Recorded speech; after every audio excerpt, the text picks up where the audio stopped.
Imperfecto with another knife review.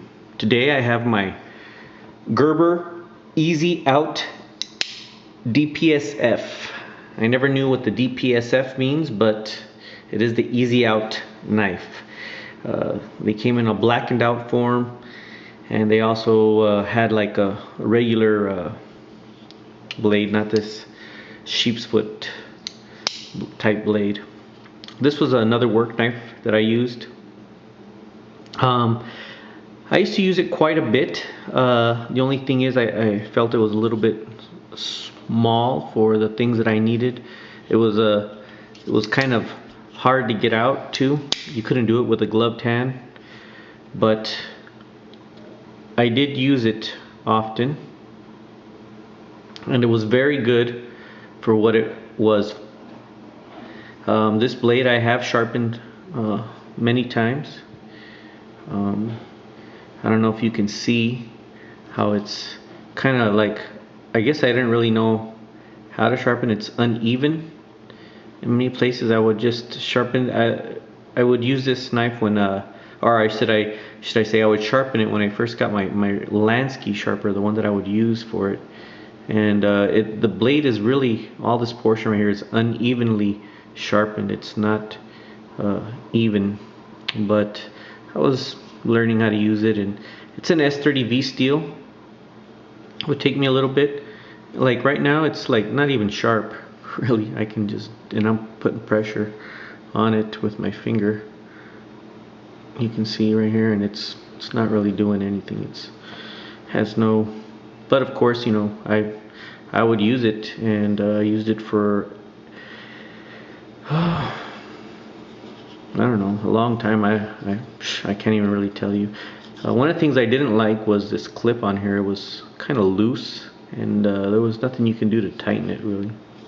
But the lockup on it was strong, and it still is strong today. The lockback mechanism on it was great. The knife is made out of some kind of a plastic rubbery substance. I don't know what it's pretty grippy. It works good. It is all rounded all on all portions of the blade, even down here. This rubbery part, this right here is actual rubber, I think, but that would keep the knife from actually slipping out of your hands. It has a lot of like grip to it. This opening hole right here is not really functional, I guess, if you're wearing gloved hands. I remember I would have to pull it out, and then I'd have to get with my other hand and open it up like that.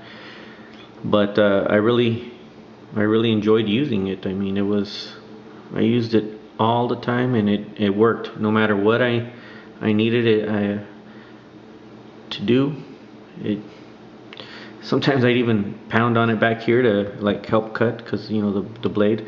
These really always kept their edge, and I've never known how to sharpen these, how to sharpen a serrated blade, but I used a lot, and right now it's really dull.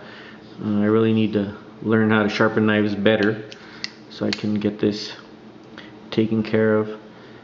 But this knife, I would recommend it. If you want a knife that you can just use and take out and put it through the elements and put it through its paces, and for it to still, you know, function 100%, not rust.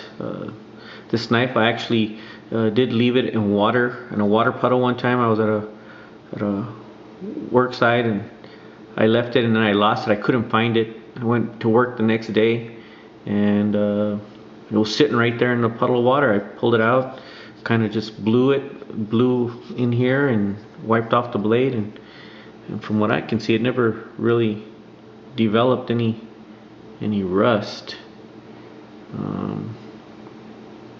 anywhere on the blade. Let me see here. Maybe in here it did, I don't know. Or maybe that's just grime. I don't know. But it's a good knife, and I really enjoyed it when I used it and I had it.